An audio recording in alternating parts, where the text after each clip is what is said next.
What does a true masterpiece athlete marketing campaign actually look like? This weekend, we may have just gotten the answer. Caitlin Clark didn't just return to basketball headlines, she completely took over the advertising world. In one opening weekend alone, she appeared in 6 different campaigns across brands like State Farm, Gatorade, Eli Lilly and Company, Amazon Web Services, Nike, and Wilson Sporting Goods. And what made it special wasn't just the quantity. It was the fact that every single commercial felt completely different, while still telling the exact same story about who Caitlin Clark is. One ad had her casually talking to a giant stanchion pad named Stan. Another sold out a limited edition sports drink capsule in just 22 minutes. One connected her legacy to legendary coach Pat Summitt. Another turned her shooting range into live basketball analytics. And the Nike commercial? That one quietly confirmed the moment fans had been waiting months to hear. Her signature Nike shoe is officially coming in September 2026. The genius of this campaign run is that none of these companies tried to reinvent her personality. They all leaned into the same thing: the work ethic, the confidence, the obsession with getting better, and the idea that Caitlin Clark has been preparing for this spotlight long before the world started paying attention. Take the State Farm commercials. On paper, the idea sounds ridiculous. A stanchion pad can talk, and it wants to have conversations with Caitlin Clark during practice. But somehow it works, because the ad never treats the joke too seriously. The pad, named Stan, tells Clark, "You and me, we see everything." That line becomes the entire point of the campaign. State Farm has sponsored WNBA stanchion pads for nearly 2 decades, so the company isn't pretending to care about women's basketball now that it's popular. Instead, the commercial acts like the stanchion has literally watched Clark's entire rise happen from courtside. And Clark's delivery makes it work perfectly. She doesn't overact. She doesn't try too hard to be funny. She responds with the same calm, dry personality fans already know from interviews and press conferences. The commercial feels natural because it's built around who she already is, instead of trying to create a fake celebrity version of her. Then came Gatorade. Instead of just releasing another athlete-branded drink, Gatorade built an entire activation around the number 22, Clark's jersey number. They released exactly 2,200 units of a limited edition Rainberry capsule, bringing back a nostalgic fan-favorite flavor while reformulating it with less sugar. The campaign wasn't random branding. Every detail connected back to Clark's identity. And the result? The entire collection sold out in 22 minutes. That's the difference between a partnership and simple sponsorship placement.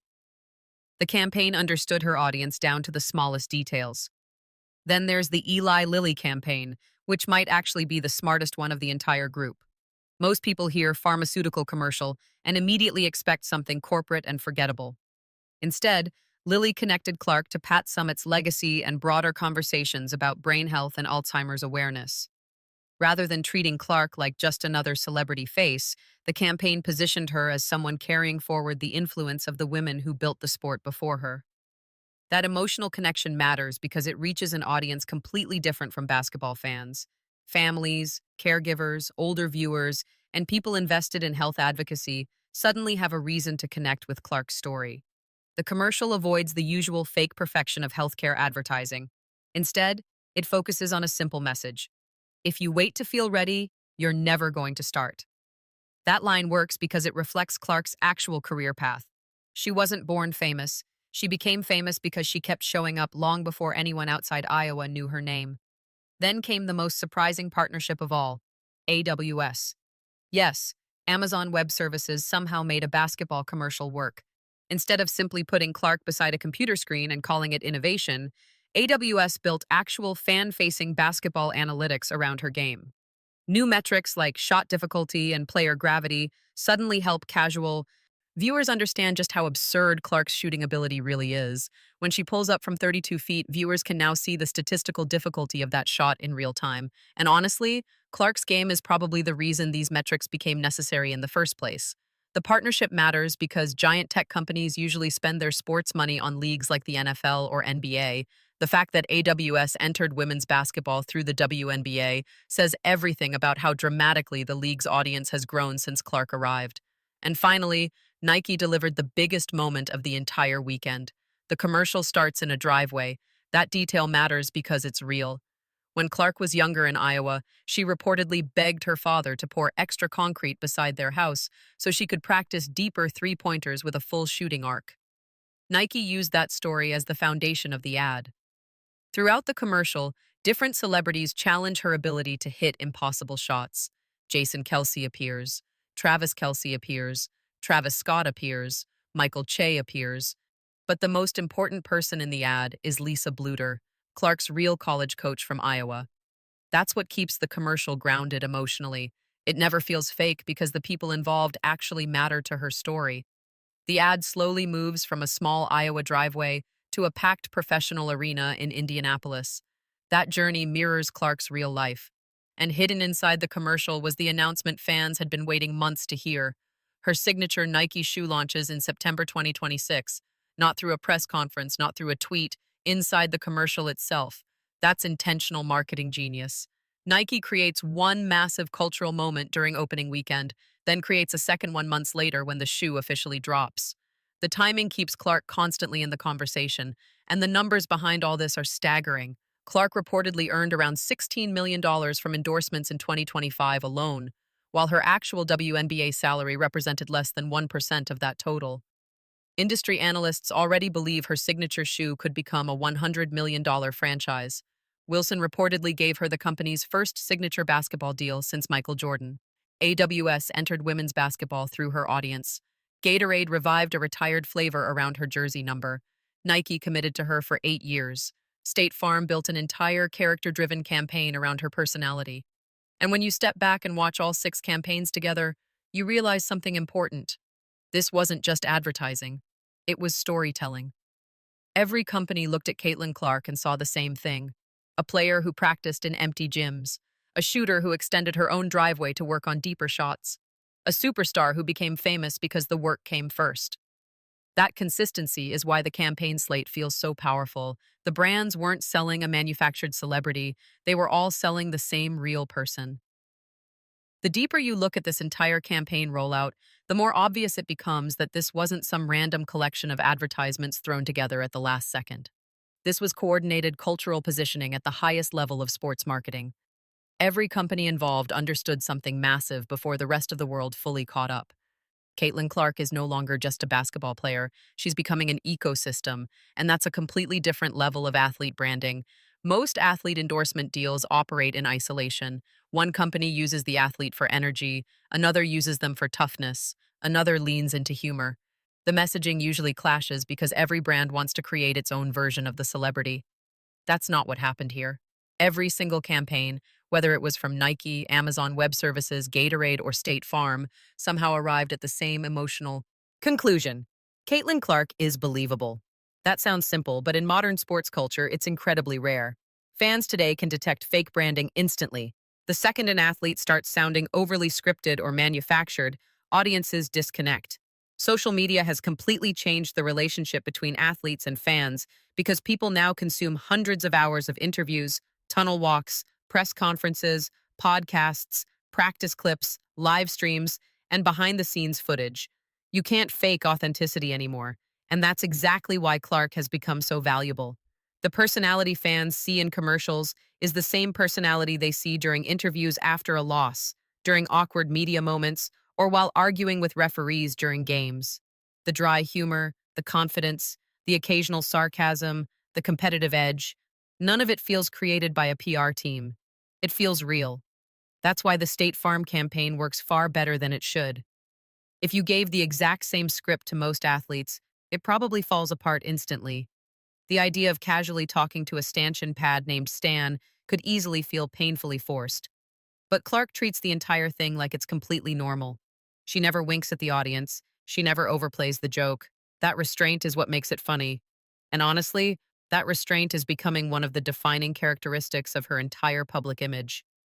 Modern athlete branding is usually loud. Everything is built around catchphrases, exaggerated confidence, dramatic speeches, and constant attempts to manufacture viral moments. But Clark's campaigns feel different because she almost underplays everything. Even in the Nike commercial, where celebrities keep challenging her to impossible shots, she doesn't respond with dramatic trash talk. She just shoots. That simplicity matters. Because the actual basketball is already loud enough. That's another huge reason brands are investing in her at this level. Her style of play naturally creates viral moments without needing extra marketing tricks attached to it. A 32-foot pull-up three-pointer already feels cinematic on its own. Companies don't need to invent drama around it. The product already exists. And what makes this even more fascinating is the timing. Remember, much of this rollout is happening after an injury-filled stretch where Clark missed significant time. Normally, injuries cool athlete momentum. Brands become cautious. Campaigns slow down. Companies wait to see if public interest fades. Instead, the exact opposite happened. The anticipation actually grew stronger. That tells you something incredibly important about her market value. The interest surrounding Clark is no longer dependent entirely on box scores. She has crossed into a different category where people are invested in her story itself. That's the level athletes like Stephen Curry eventually reached. People don't just tune in for wins and losses anymore. They tune in for moments, for personality, for spectacle, for the possibility that something unforgettable might happen. And Clark creates that feeling every time she steps on the floor. That's why Nike's commercial structure was so smart. The ad keeps asking the same question over and over. Can you make it from there? At first, it sounds like they're talking about basketball shots. But by the end of the commercial, the question becomes much bigger than that. Can women's basketball reach this level commercially? Can a WNBA player become a global signature athlete? Can women's sports command the same cultural attention traditionally reserved for men's leagues?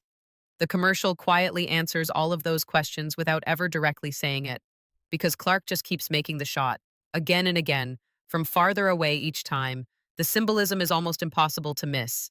And what's incredible is how many different audiences these campaigns are targeting simultaneously. That's what separates superstar marketing from ordinary endorsement deals. The State Farm ads target casual television viewers and families. The Gatorade campaign targets younger sports fans, collectors, and social media culture. The AWS partnership targets tech audiences and analytically driven basketball fans. The Lilly campaign reaches healthcare conversations and older demographics.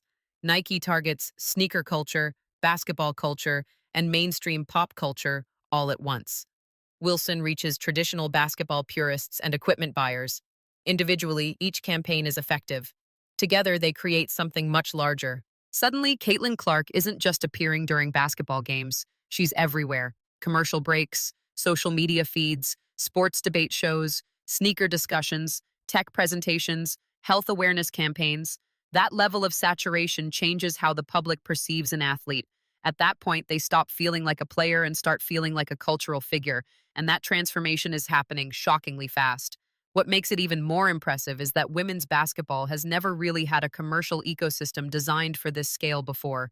There have absolutely been legends in the sport before Clark.